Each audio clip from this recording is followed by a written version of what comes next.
Welcome to the conversation. My name is John Hattie from the University of Melbourne, and I have here today Pasi Sahlberg from the Ministry of Education in Finland. And it's certainly exciting to have you here, and we look to your country all the time. What's it like to be in the top 5 of the educational leagues tables?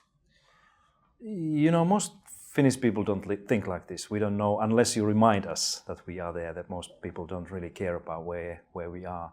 But I think it's like always when you're on the top of the hill, it's windy, it's busy, and in a way it's not a comfortable place to be because, you know, it's easier. In Finland we say that it's easier to ski behind somebody else when you have the track, you know where to go. But if you're the first one, you don't see anything, just snow and white.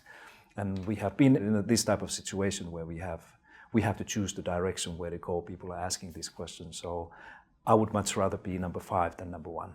So in terms of what we want to do here in Australia, and our Prime Minister has aspirations to be in the top 5, so being number 5 is better than being number 1, but being number 5, any sense of what we need to do here? Now, this is the horrifically large question, but given your experience of what you've done in Finland, and we want to get there soon, we're not going to wait 30 or 40 years, so yeah. What would you say to us? When I read the Prime Minister's goal, which is a kind of a ambitious goal to have as a, not literally to be number 5, but it's a kind of almost like a metaphor that you want to improve. So it doesn't matter whether you're number 5 or number 8 or number 3. It's a kind of a call for improvement.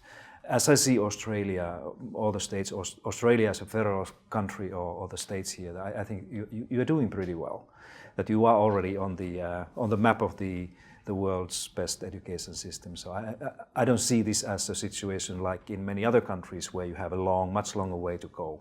So many of the basic issues are in place here. But do you get that sense though, like when you go to countries like a 20th and 30th, and like we're more like 10th and 12th, often I think the mood in Australia is that we're 20th or 30th. It sounds like there's a crisis going on because we're not in the top 5. What I hear here is much more a kind of a very pessimistic, critical views on what you're doing. And as an external observer, and I really see, I've seen most of the OECD countries up close. I can say that things are much better here, just here and in New Zealand when I meet with principals and teachers.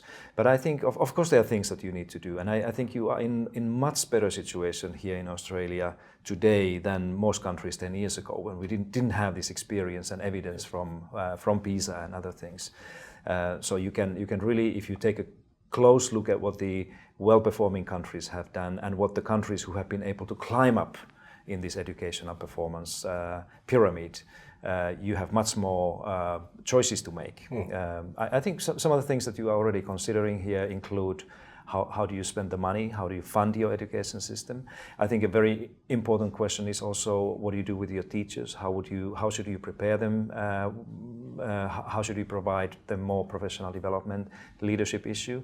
And then finally, I think one of the critical questions here is if you compare Australia to the other high-performing education systems, is the question of equity.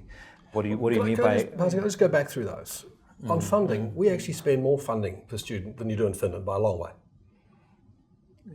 You do, if you use the current statistics, you spend a little bit more than Finland. More, okay. But I think this is because of your massive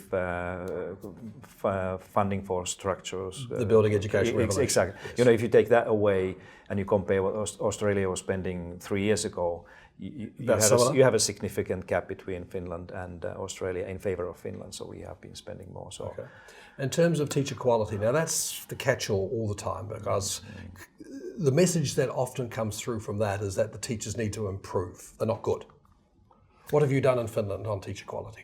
Well, we decided already when we started to build the current education system 40 years ago, exactly 40 years ago today, we realized that if you have a system that is aiming at to be not number 1, but be equitable so that every child will be having opportunity and pathway to be successful, that it requires teachers that are better educated and better education not only by some teachers but everybody, all of them. So, and certainly at the beginning they have to be at least a master's to get in.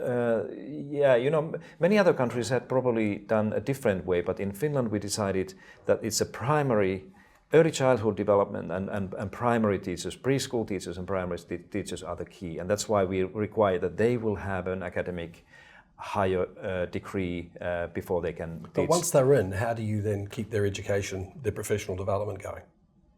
Because we spend an enormous amount of money on that. On professional development, yes. Yeah.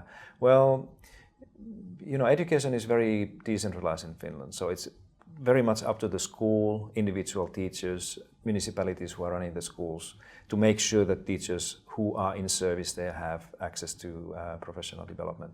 But I would say that this kind of a systematic way of focusing on highly trained teachers and building a profession during the course of the last 35 years has created a system where become a primary school teacher is a very high demand in Finland, because many young people, when they look at what the primary school teachers do with their high quality academic master's degrees that they earn in our universities, they see pretty much what the medical doctors or lawyers or engineers or anybody else with a similar degree are doing with their kind of autonomy, independence, respect, professional, kind of a collective nature of work. And that's why I think they are going there, not only because the university degree is a kind of a competitive degree, but the image of being a primary school teacher is, I think, is pretty close to what you would, how you describe the medical doctor's work. And so the temptation then is for me to say that the way that we could do that and improve things and to make sure our money is spent well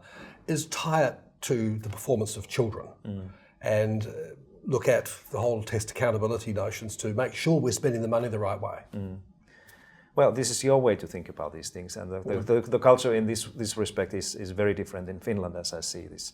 I think we are putting much more emphasis in Finland on well-being, happiness, kind of a health of children, so that everybody is healthy and ready to develop themselves and take the responsibility of their own learning. I think what I hear from foreign visitors to Finland, and we have a massive number of people coming, many of them, they are surprised to see how much responsibility of learning in Finland, in Finnish schools, is with the pupils. Yeah, so they are driving the learning and development, not the teachers. And I think if you have this type of system where the responsibility of learning and development is primarily with the learners themselves, you cannot rely on numbers and testing. Of course, we do that as well, but I think the difference between our countries is that in Finland we tend to rely much more on the numbers, the assessments and tests that are made by teachers and schools, and trust that the numbers that they show are real. Okay, and you've got a nice index of that, such as PISA.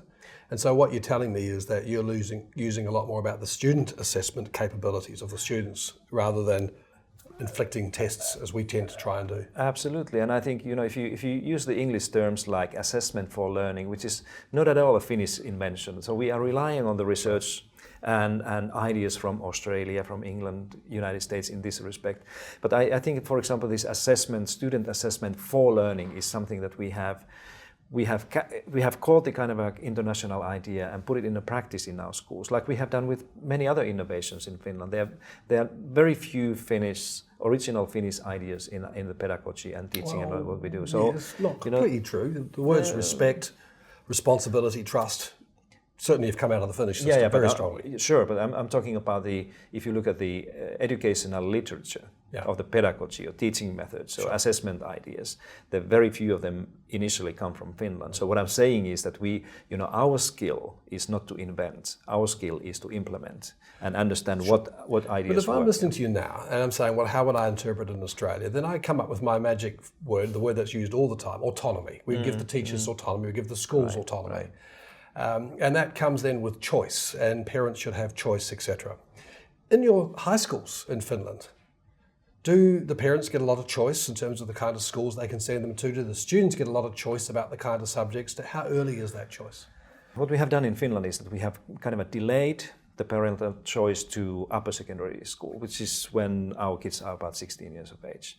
And when you have a 16-year-old Finn, very few parents anymore have anything to say about their choice, because this is the end of the compulsory education. So, together with this responsibility to be responsible for their own learning, they also have responsibility and freedom to choose where they want to go.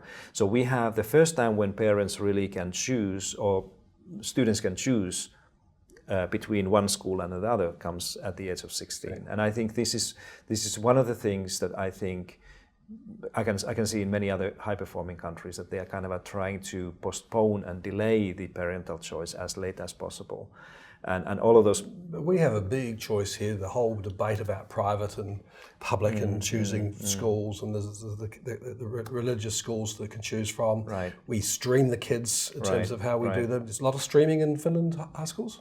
High schools, sure. Yes, we have two different, very different types of high school, upper secondary school options: vocational school and general school. They lead to very different. That's before 16. At the age of 16. At the age of 16, yeah, but before 16. Not before that. There's nothing. No, there's a lot of it here. you know, this is the main idea of Finnish education. We try to keep children in a similar school all the way until up they're 16 and leave the compulsory school, and this is what many, actually, all of the high-performing countries are doing, trying to do the same. That they are not really opening education to the free market type of choice before the students sit in a PISA. It's quite different here. Yeah, and you know, if you want to be, if you technically just would like to build a strategy to be high in the PISA rankings, this is one thing that you should consider, to trying to manage and delay the parental choice to later stage.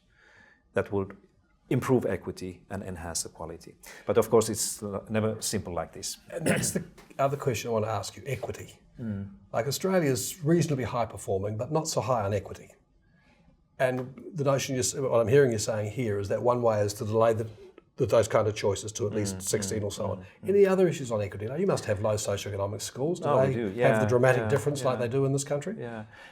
Australia is doing a little bit better than the OECD countries on average in equity. So if we organize countries, rank order them in terms of equity, Australia is doing better. Near Finland. You are, but all the Scandinavian countries are very strong in equity, and that's why it's not only the school issue. It's also we have to, particularly with the equity issue, we have to look at many other things, like what the health system and social protection and early childhood development things are doing. But I think one thing that is probably standing taller than anything else in Finland in terms of this is the how we understand and organize special education, the education for children with the special needs, and that's special needs. Yeah, that's a different system, different way to do this thing than here and many other countries, because we probably have much more sensitive lens through which we are looking at our classrooms and students, and that's why we have many more students who are categorized as special needs students, like, for example, what you have here. So we, in other words, you separate them out, or the same classroom? It's inclusive. It's inclusive principle. But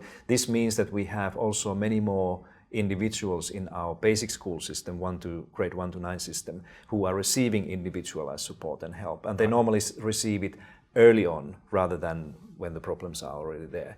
So if I had to pick up one thing that Finland is doing particularly systematically and well to enhance equity, it is the special education system. It's a very pricey, it's very expensive, but when we do our economics of education, we also calculate that the cost of not doing that would be much higher later on. So that's why we want to invest early on and make sure that everybody is treated as an individual and will receive the basic support and help, and then try to make sure that everybody can succeed. So the obvious question from that is that you therefore have very low class sizes. No, we don't. No, internationally, if you walk into a urban classroom in primary school today, you will probably see same number of kids that you would see here. We are internationally very, very similar in this respect. So in terms of what I'm hearing that we should think about here in Australia is worry about giving more of the responsibility and the trust to the teachers, and as a consequence looking at the equity issues of health, well-being, as well as academic outcomes, and make teachers responsible for that. But what I'm not quite understanding is, how do we know as taxpayers that we're getting our return? From your school system? Yeah. Because we know, I've been a kid through schools, not every teacher's perfect. How are you going to make sure that we do make sure these desirable things are in place? One thing that we are doing, I'm not saying that you could do this right away or you should do this at all, is that we are relying on schools as communities to report these things back to the communities and parents. This is one thing. Then the other thing is that, of course, the overall idea of leadership, the localized kind of a community-based education that we have. Finland doesn't have a kind of a centralized system where the government is running the things. It's all within our communities, and parents are, of course, very responsible to the community. Yeah. In Finland, if we want to know how things are going, we do exactly what the OECD is doing when it wants to know how the countries are doing, that we are taking samples of schools and pupils and teachers, and we are measuring and assessing and evaluating them just like any other research would do. And this, probably because of this trust that we have in our system, this seems to be enough to convince politicians, authorities, parents, business community that the things are going well. Of course, we have bad teachers or poor teachers who are not performing to the level that they should in Finland, like every country has.